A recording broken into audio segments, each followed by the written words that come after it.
Zoom Direct, un magazine de référence pour vous, par nous-mêmes et toujours plus près de nous. Zoom Direct nous amènera partout, bien sûr même dans les fins fonds de nos villages de la province de l'Ituri. Madame, messieurs, chers Itouriens d'ici et d'ailleurs, ne ratez jamais ce magazine qui vous permet de découvrir toute l'actualité et de ne rien rater de tout ce qui se passe en province de l'Ituri. Alors ne ratez jamais ce macro rendez-vous avec votre humble présentatrice Sarah Mugisa. Grâce à l'équipe de réalisation de Adolphe Jedidja, une production de Visibilité Média Pro. Zoom Direct, toujours ensemble. Merci madame, messieurs, c'est Zoom Direct avec vous, pour vous et par vous-même en direct de la chefferie des Wagongo, ici au centre de Mahagi-Port. Juste derrière moi, il y a le lac Albert qui a inondé, le lac Albert qui a débordé. Nous allons vous accorder le chef de la chefferie, lui qui va nous expliquer les différentes situations vécues ici par la population. Juste après le chef de la chefferie, vous aurez le chef de camp de pêche des Kolokoto. Je suis Désiré Wekmeno, derrière la caméra et les airs pitois. On se retrouve juste après l'entretien avec le chef de la chefferie de Wagungu. Wafora sana kati nutu de bangwa ipia kama watere Wagongo kene ni chefferie Wagongo. Nous vous remercions d'être venus chez nous pendant ce moment difficile pour la chefferie des Wagongo. Nous avons 92 km² seulement, 3 groupements. Sur les 3 groupements, un groupement est déjà dans l'eau. Ce problème de l'inondation a commencé au mois de novembre 2019. Voilà déjà une année. Pas d'aide. Nous avions 21 camps de pêche. Nous n'avons que la pêche comme travail, vous le savez. Tous ces camps de pêche sont engloutis. Les barques sont à la maison. Il n'y a rien à faire. Des gens quittent ici pour aller ailleurs. C'est un sérieux problème. L'eau qui a débordé est venue avec beaucoup de choses. Les toilettes sont aussi inondées. Nous craignons que demain, des personnes soient attaquées par des maladies comme le choléra. Il va falloir que le gouvernement y pense rapidement. C'est pour la 3e fois aujourd'hui que l'eau inonde, que l'eau déborde ici. Pour la première fois, c'était aux environs de 1960-64. Quand l'eau a recouvré son lit normal, il y avait la rébellion des Simba. Pour la 2e fois, j'avais 15 ans. Il y avait la première arrivée du choléra à Mahagi-Port. C'est cette année-là que nous avions même connu la maladie du choléra. Aujourd'hui, on ne sait pas encore ce que ça va laisser. L'eau inonde. Des roches se renversent aussi.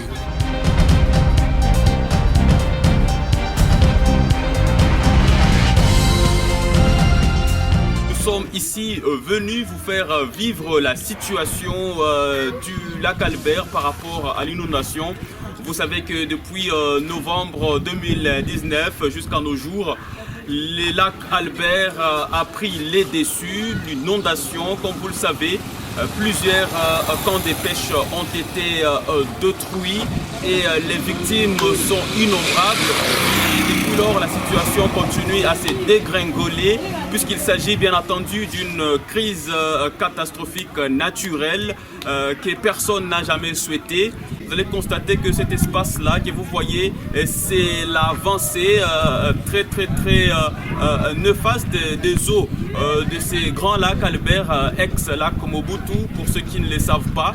Et ici, c'est vraiment catastrophique. Plusieurs ménages sont engloutis sous les eaux, si vous voulez. Et de cela, il y a également d'autres retombées néfastes sur la vie de la population lacustre.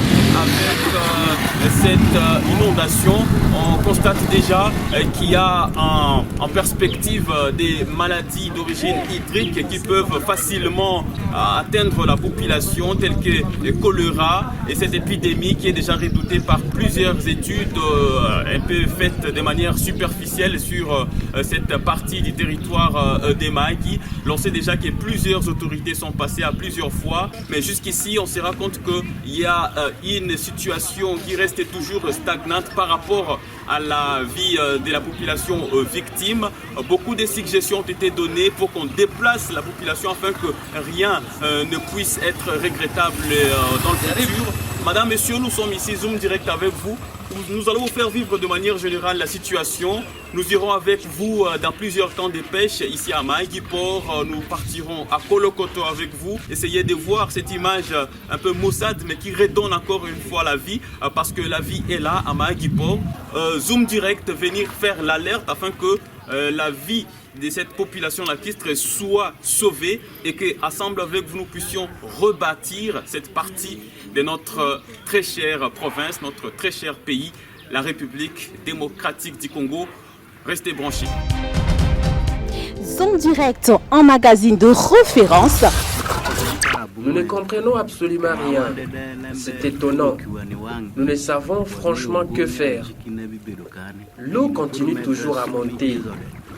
Les difficultés que nous, comme pêcheurs, rencontrons, c'est qu'il n'y a pas d'abord où accoster nos barques.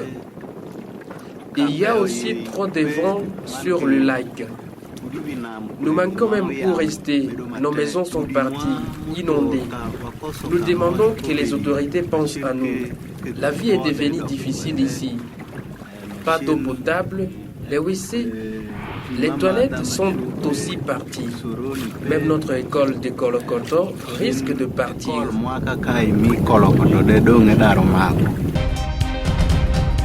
Zoom direct en magazine de référence. Et jusqu'au jour d'aujourd'hui, nous sommes en train de vivre ça. Et ça a commencé, et ça continue à monter, ça a ravagé les champs, les habitations. Beaucoup de personnes sont victimes de cette inondation. Et aujourd'hui, à l'avenir, on n'a pas beaucoup d'espoir. L'avenir de la population n'a pas vraiment d'avenir et on ne compte pas encore espérer quelque chose par rapport à tous ces dégâts-là. Alors, l'avenir de la population est noir. Qu'est-ce que vous, en tant que structure citoyenne, quels sont les plaidoyers que vous avez déjà menés jusqu'ici pour que la voix des sans-voix puisse atteindre les autorités, l'acquis des droits? Alors, juste là, nous aussi, on n'a pas de raison précise par rapport à cela. Sinon, on les alerte plusieurs fois. Les affaires sont déjà remontées jusqu'à leur niveau. Et ils étaient venus, il y a certaines autorités, les autorités de coordination, qui étaient venues ici même sur le terrain. Nous aussi, à notre niveau, on a essayé d'appeler, on a écrit, on a envoyé même les données statistiques, certains cas de pêche qui sont déjà touchés. Parce que les gens sont en train de vivre dans ces cadres, les gens sont en train de souffrir et les gens ne regardent pas le risque. Jusqu'à ce niveau-là, les gens, le gouvernement allaient aussi nous aider et même la chefferie, on a pu faire pour nous installer ces gens. Qu'est-ce qu'on va faire à la longue? La montée des eaux vraies maintenant et à la longue, on va faire quoi? Les solutions. On va inviter nos jeunes, nos frères de Mukambo, ensemble avec eux, on va inviter certaines personnalités. La station va essayer de réfléchir. Et même les aides, on n'a pas jusque-là donné.